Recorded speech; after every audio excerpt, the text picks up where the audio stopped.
പക്ഷേ PK ഫിറോസിന്റെ സഹോദരൻ PK Bujair അല്ലേ, അദ്ദേഹത്തിനെതിരെ മയക്കുമരുന്ന് കേസ് വന്നിട്ടുണ്ട്. അപ്പോൾ അതിൽ തനിക്ക് ബന്ധമില്ല എന്നൊക്കെ ഫിറോസിന് പറയാനുണ്ടാകാം. പക്ഷേ ഫിറോസിൻ്റെ കഴിഞ്ഞ തെരഞ്ഞെടുപ്പ് അദ്ദേഹം ഇപ്പം മന്ത്രിയായിരിക്കുന്ന അബ്ദുറഹ്മാനെതിരെ താനൂര് മത്സരിച്ച് തോറ്റതാണ്. അപ്പോൾ അദ്ദേഹം തെരഞ്ഞെടുപ്പിന് മത്സരിക്കുമ്പോൾ കൊടുത്ത ഈ സ്വത്ത് വിവരമുണ്ടല്ലോ, ആസ്തി, അതിൽ പറഞ്ഞിരുന്നത് 63,39,596 രൂപയുടെ ആസ്തി ആണ് കാണിച്ചിരുന്നത്. 63 ലക്ഷം രൂപ എന്ന് കരുതാം മൊത്തം ആസ്തി. പക്ഷേ ഭാര്യയ്ക്കും ഫിറോസിനും കൂടി 48 ലക്ഷം രൂപയുടെ ബാധ്യത വിവിധ ബാങ്കുകളിലുണ്ട് എന്നതിൽ പറഞ്ഞിരുന്നു. ആസ്തി ഇത്ര കടമുണ്ടെന്ന്. അപ്പോൾ 10-15 ലക്ഷം രൂപയെ ശരിക്കും ആസ്തി വരുള്ളൂ എന്ന് വേണമെങ്കിൽ കരുതാം. എന്ന് പറഞ്ഞാൽ ദരിദ്രവാസിയായ ഒരു മുസ്ലിം ലീഗുകാരൻ അല്ലേ, പാവപ്പെട്ട മനുഷ്യൻ എന്നുള്ളതാണ് അതില്. അഭിഭാഷകനാണെന്ന് തോന്നുന്നു, പ്രാക്ടീസ് ചെയ്യുന്നുണ്ടോ എന്നുള്ളത് എനിക്ക് അറിഞ്ഞുകൂടാ. ഭാര്യ എയ്ഡഡ് സ്കൂൾ ടീച്ചറാണ്.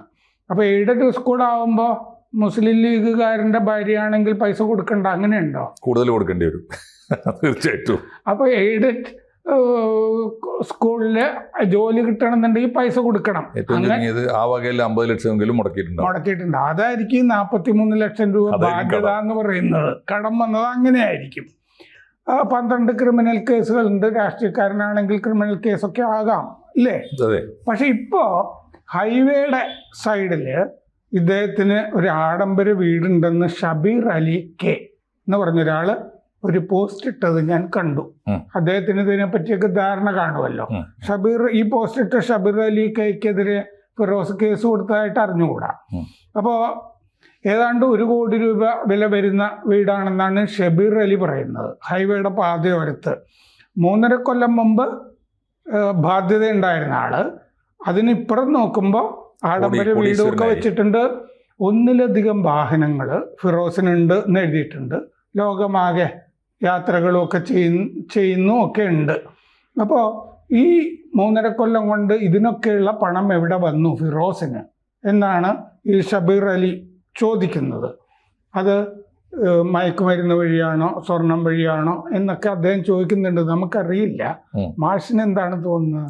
ഈ ചോദ്യം ഷബീർ അലി ആണ് ആദ്യം ഫേസ്ബുക്ക് പോസ്റ്റ് ഇട്ട് അല്ലേ ഉന്നയിച്ചെന്ന് തോന്നുന്നു. പക്ഷെ അത് പലരും ഏറ്റെടുത്തു സാറേ. ഇപ്പോൾ ഞാൻ കണ്ടത് സാക്ഷാൽ KT ജലീൽ ഇതേ കാര്യം ഉന്നയിച്ചുകൊണ്ട് പത്രസമ്മേളനം നടത്തുകയും ഫേസ്ബുക്കിലിടുകയൊക്കെ ചെയ്തിരുന്നു. ചോദ്യം വളരെ പ്രധാനപ്പെട്ട ഒന്നാണ്. ഒന്നുകിൽ അദ്ദേഹം നേരത്തെ ഉണ്ടായിരുന്ന വിവരങ്ങൾ എന്തായാലും ഇലക്ഷൻ കമ്മീഷൻ്റെ മുമ്പിൽ മറച്ചു വെച്ചാൽ വല്ലാതെ പിടിച്ചു നിൽക്കാനൊന്നും പറ്റില്ല. അപ്പോൾ അന്ന് പറഞ്ഞ സത്യമായിരിക്കണമല്ലോ. 4 കൊല്ലം മുമ്പ് തെരഞ്ഞെടുപ്പിൽ മത്സരിക്കുമ്പോഴാണ്, താനൂർ തെരഞ്ഞെടുപ്പിൽ മത്സരിക്കുമ്പോൾ പറഞ്ഞ കണക്കാണിത്. ആ കണക്കിൽ നിന്ന് 4 കൊല്ലം കൊണ്ട് ഇത്രയൊക്കെ ഇദ്ദേഹം സമ്പാദിച്ചു കൂട്ടിയെങ്കിൽ അതിൻ്റെ സോഴ്സ് വെളിപ്പെടുത്താൻ അദ്ദേഹം ബാധ്യസ്ഥനാണ്, പറയേണ്ടതുണ്ട്. പിന്നെ ഈ കേസിൻ്റെ മെറിറ്റ് അത് വേറെയും എടുക്കേണ്ടതുണ്ട്. ഇപ്പോൾ ഈ ഇദ്ദേഹം പറയുന്നൊരു കാര്യം എന്താണെന്ന് വെച്ചാൽ ബുജൈർ നേരിട്ട് കേസ് ഭയങ്കര തമാശ കേട്ടോ. ഈ PK ഫിറോസ് മറുപടി പറയാൻ രംഗത്ത് വന്നു.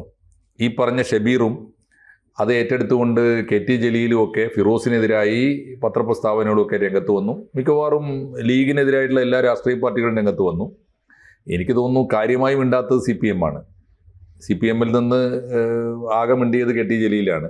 ബാക്കി എല്ലാ പാർട്ടികളും, ഇപ്പോൾ കോൺഗ്രസ് UDF അല്ലാത്ത എല്ലാ കക്ഷികളും കഴിയുന്നത്ര പ്രസ്താവനകളുമായിട്ട് മുന്നോട്ട് വന്നിട്ടുണ്ട്. ജലീലായതുകൊണ്ട് CPM പറയുമ്പോൾ പിൻവലിയുകയും ചെയ്തോളൂ. ബാക്കിലൊക്കെ കണ്ടല്ലേ ആയിരിക്കും. അതുപോലെ സംഭവിച്ചുകൂടായില്ല. പക്ഷേ ഇതിൽ ഞാൻ ഫിറോസ് മറുപടി പറഞ്ഞത് കണ്ടു. ഫിറോസ് മറുപടി പറഞ്ഞ ഘട്ടത്തിൽ അതിനകത്ത് ജലീൽ ഉന്നയിച്ച ഒരു കാര്യം കൂടി ഉണ്ടായിരുന്നു. ഈ കോടിയേരി ബാലകൃഷ്ണൻ്റെ മക്കൾ ഇതുപോലെ സമാനമായ കേസിൽ പെട്ടപ്പോൾ കോടിയേരി രാജിവെക്കണം എന്ന് പറഞ്ഞവരല്ലേ നിങ്ങൾ എന്ന് ചോദിക്കുന്നുണ്ട്. ഫിറോസിൻ്റെ മറുപടിയിലെ ആദ്യത്തെ വാചകം കോടിയേരി രാജിവെക്കണമെന്ന് ഞാൻ ഒരിക്കലും പറഞ്ഞിട്ടില്ല എന്നാണ്. അത് ശരിയോ തെറ്റോ എന്നുള്ളതൊക്കെ പിന്നെ പരിശോധിക്കണം. ഇപ്പോൾ രണ്ടാമത്തെ കാര്യം, ഈ പറഞ്ഞ ആസ്തിയുടെ വരവിനെക്കുറിച്ചും അതിൻ്റെ വർധനവിനെക്കുറിച്ചും ഫിറോസ് മൗനം പാലിച്ചു. ഫിറോസ് ആകെ ഉന്നയിച്ചത് ബുജൈറിനെതിരായി വന്ന കേസ് എന്താണ്. ബുജൈറിനെ തേടി പോലീസ് വരുന്നത് ഈ കേസിൽ ആദ്യം പോലീസ് പിടിയിലായ റിയാസ് എന്ന് പറയുന്ന ഒരുത്തൻ. റിയാസ് CPM-ൻ്റെ പ്രവർത്തകനാണത്രേ. അപ്പോൾ റിയാസിനെയാണ് ആദ്യം പിടിക്കുന്നത്. റിയാസിൻ്റെ കോണ്ടാക്ട്സ് പരിശോധിച്ചപ്പോഴാണ് ബുജൈറിനെ കിട്ടുന്നത്, റിയാസിൻ്റെ വാട്സപ്പ് മെസ്സേജും. അപ്പോൾ അങ്ങനെ അതിൻ്റെ തെളിവെടുക്കാനാണ് ബുജൈറിനെ തേടി വന്നത്. എന്നിട്ട് ഫിറോസ് പറയുന്ന പരാതി എന്താണെന്നറിയോ? ഈ റിയാസിനെ ചോദ്യം ചെയ്യാൻ പോലീസ് വിളിച്ചിട്ട് അറസ്റ്റ് ചെയ്തിട്ട് CPM നേതാക്കന്മാർ വന്ന് പുഷ്പം പോലെ ഇറക്കിക്കൊണ്ടുപോയി. അപ്പോൾ അതിൻ്റെ അർത്ഥം എന്താ? നമ്മൾ ഈ നെക്സസ് എന്നൊരു വാക്ക് പണ്ട് പറയാറില്ല, അങ്ങനെയുണ്ട്. പൊളിറ്റിക്സിൽ മാത്രമല്ല മയക്കുമരുന്ന് കേസിലും അതുണ്ട് അതുണ്ട് ധാരാളം. ബുജൈറിൻ്റെ കൂട്ടാളിയായ റിയാസ് മയക്കുമരുന്ന് കേസിൽ രണ്ടുപേരും ഒരുപോലെ പ്രതിയാക്കപ്പെടുമ്പോൾ റിയാസ് CPMകാരനാണെന്ന് ഫിറോസ് സമ്മതിക്കുമ്പോൾ എന്താ അതിൻ്റെ അർത്ഥം? മയക്കുമരുന്നിലും ഈ നെക്സസ് ഉണ്ടെന്നല്ലേ? അതാണ് ഈ കേസിലെ കൗതുകം നിറഞ്ഞൊരു കാഴ്ച. അടുത്ത ജനാധിപത്യം എന്നും പറയും. എനിക്ക് തോന്നുന്നത്, എനിക്ക് വലിയ അത്ഭുതം തോന്നിയതാണ്. അത് പറയാനും യാതൊരു മടിയുമില്ല. അതാണ് എന്തിനാണ്? വായടപ്പിക്കാനാണ്. കാരണം UDF നേതാവിനെതിരെ ആരോപണം ഉന്നയിക്കാൻ ഏറ്റവും കൂടുതൽ സാധ്യതയുള്ളത് LDFകാരായതുകൊണ്ട് അവരെ അടപ്പിക്കാനുള്ള പണി എന്താ? അപ്പുറത്തുനിന്ന് ഒരുത്തനെ കൂടി കൂട്ടുക. സാർ നേരത്തെ പറഞ്ഞ ഈ AR Nagar service bank issue എന്താണെന്നറിയോ? 100% മുസ്ലിം ലീഗുകാർ നടത്തുന്ന ഒരു ബാങ്ക്. ആ ബാങ്കിൽ PK കുഞ്ഞാലിക്കുട്ടിയുടെ ഉൾപ്പെടെയുള്ള അഴിമതിപ്പണം ഉണ്ട്, അത് വെളുപ്പിക്കുന്നു എന്ന് ആരോപിച്ചുകൊണ്ടാണ് CPM അവിടെ സമരം തുടങ്ങിയത്. സമരം ഉദ്ഘാടനം ചെയ്യാനാണ് ജലീൽ വന്നതേ ഓർമ്മയുള്ളൂ, പിന്നെ മിണ്ടിയിട്ടില്ല. AR നഗർ തികച്ച് പറയില്ല ഇപ്പോൾ ജലീൽ. എന്താ കാര്യം എന്ന് വെച്ചാൽ അപ്പോഴാണ് അപകടം മനസ്സിലായത്. അവിടുത്തെ അഡ്മിനിസ്ട്രേറ്റർ CPM നേതാവിൻ്റെ മരുമോനാണ്, റിട്ടയർ ചെയ്തിട്ടും പിടിച്ചു വെച്ചിരിക്കുകയാണ്. എന്താ കാരണം എന്ന് വെച്ചാൽ ലീഗിൻ്റെ ബാങ്കിൽ CPM അഡ്മിനിസ്ട്രേറ്റർ വെക്കുക.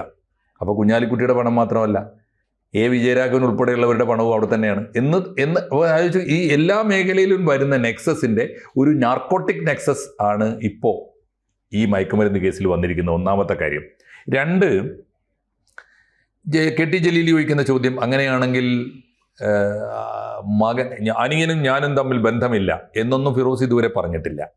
അതുകൊണ്ട് തന്നെ ഫിറോസിൻ്റെ ഇപ്പോൾ ബുജൈർ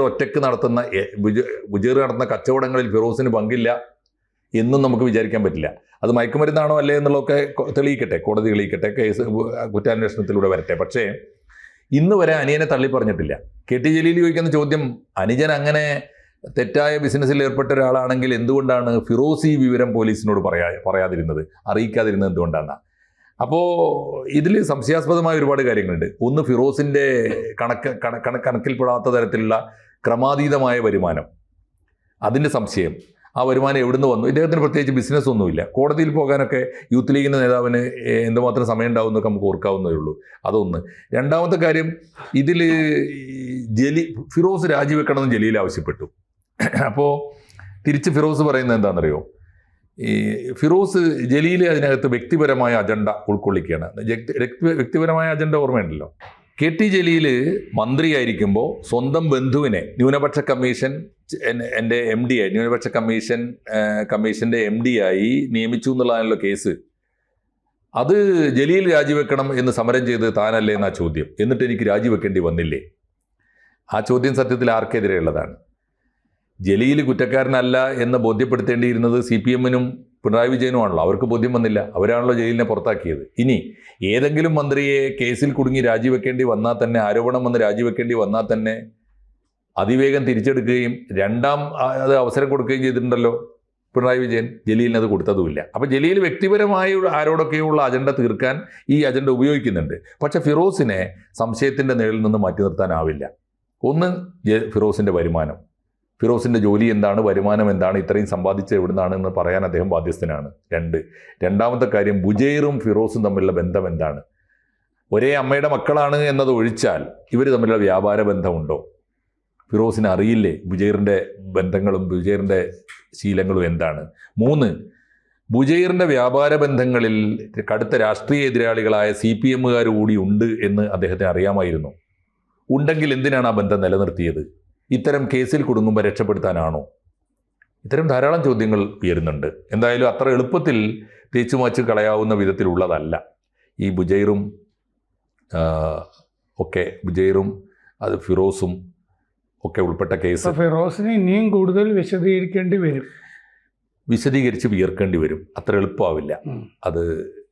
മാത്രമല്ല, എനിക്ക് തോന്നുന്നത് ഇനി ഒരു തെരഞ്ഞെടുപ്പിൽ ഫിറോസ് തീർച്ചയായിട്ടും വലിയ പ്രതീക്ഷകളുമായിട്ടാണല്ലോ വരിക. UDF വീണ്ടും അധികാരത്തിൽ വരും, മുസ്ലിം ലീഗിന് കൂടുതൽ സ്വാധീനമുള്ള ഗവൺമെൻറ് വരും, മാത്രമല്ല ചെറുപ്പക്കാർക്ക് കൂടുതൽ അവസരങ്ങൾ വരും. അപ്പോൾ MLA മാത്രം. ഇങ്ങനെ ഒരു കേസ് ഉണ്ടാകുന്നത് മുസ്ലിം ലീഗിനെ പോലൊരു പാർട്ടിയിലെ സ്ഥാനാർത്ഥിയാകാനുള്ള ഒരു യോഗ്യതയായിട്ടല്ലേ വരിക? അത് നമുക്ക് അങ്ങനെ തീർച്ചയായിട്ടും ഏറ്റവും കടുത്ത വിമർശനമാണ് സാർ ഉന്നയിച്ചത്. എന്നെ അലട്ടുന്ന അതല്ല സാർ. മുസ്ലിം ലീഗിന് ഒരു പ്രാതിനിധ്യ സ്വഭാവം ഉണ്ടല്ലോ. ഒരു മുസ്ലിം സമുദായത്തിൻ്റെ ഇന്ത്യയിൽ ഇന്ന് ഏറ്റവും സ്വാധീനമുള്ള, എത്ര ചെറുതാണെങ്കിൽ പോലും ഇന്ത്യയിൽ ഏറ്റവും സ്വാധീനമുള്ള മുസ്ലിം രാഷ്ട്രീയ പാർട്ടി മുസ്ലിം ലീഗാണല്ലോ. ആ പാർട്ടിയുടെ പ്രമുഖനായ ഒരു നേതാവ് പണമുണ്ടാക്കാൻ വേണ്ടി ഏത് വ്യാപാരവും നടത്താം. അത് മനുഷ്യനെ മരണം വിതക്കുന്ന മയക്കുമരുന്ന് കച്ചവടം വരെ നടത്താം. അങ്ങനെ കാശുണ്ടാക്കിയാലും അതിൻ്റെ പങ്ക് സഹോദരന്മാർക്ക് കൂടി അനുഭവിക്കാം. അവർ നാട്ടിൽ കൊട്ടാരം വെച്ച് ജീവിക്കാം. അവർ രാജ്യത്ത് ധാരാളം വാഹനങ്ങളിൽ ഞെളിഞ്ഞ് നടക്കാം. അവർ സമുദായത്തിൻ്റെ നേതൃത്വത്തിലൂടെ അധികാരത്തിൽ വരാം, MLA ആകാം, മന്ത്രിയാകാം. ഇത് കൊടുക്കുന്നൊരു മെസ്സേജ് എന്താണ്? മുസ്ലിം സമുദായം ഇത്രയും കാലമായിട്ട് കൊട്ടിഘോഷിച്ച് നടക്കുന്ന ധാർമ്മികതയുടെ അർത്ഥം എന്താണ്? മയക്കുമരുന്ന് കേസിലൂടെ പണം ഉണ്ടാക്കുന്നത് ഇസ്ലാമിന് മൗലികമായി പ്രാഥമികമായി സ്വീകാര്യമായ ഒന്നാണോ? ഇവരാദ്യം യഥാർത്ഥത്തിൽ ആരോടാണ് കണക്ക് പറയേണ്ടത്? ഇപ്പോൾ മാഷ് ചോദിച്ചതിന് എനിക്ക് തോന്നുന്നത് സാദിഖ് അലി ശിഹാബ് തങ്ങൾ മറുപടി പറയേണ്ടി വരും തോന്നുന്നു. തീർച്ചയായിട്ടും ആ ചോദ്യം മുസ്ലിം ലീഗ് എന്ന പാർട്ടിയോട് മാത്രമല്ല, ഇസ്ലാമിൻ്റെയും മുസ്ലിം ലീഗിൻ്റെയും ഒരേ സമയം മതത്തിൻ്റെയും രാഷ്ട്രീയത്തിൻ്റെയും നേതാവിൻ്റെ പദവി വഹിക്കുന്ന പാണക്കാട് തങ്ങൾ തന്നെയാണ് ഈ ചോദ്യത്തിന് അവസാനമായത്തെ മറുപടി പറയേണ്ടി വരിക. ഫിറോസ് പറയാനുള്ളത് ഫിറോസ് പറയട്ടെ, പാണക്കാട് തങ്ങൾക്ക് പറയാനുള്ളത് അദ്ദേഹം ബാക്കി വെക്കട്ടെ. കൂടുതൽ വാർത്തകളും വിശേഷങ്ങളും നിങ്ങളിലേക്ക് എത്താൻ ABC മലയാളം സബ്സ്ക്രൈബ് ചെയ്യുക, ബെൽ ബട്ടണും അമർത്തുക.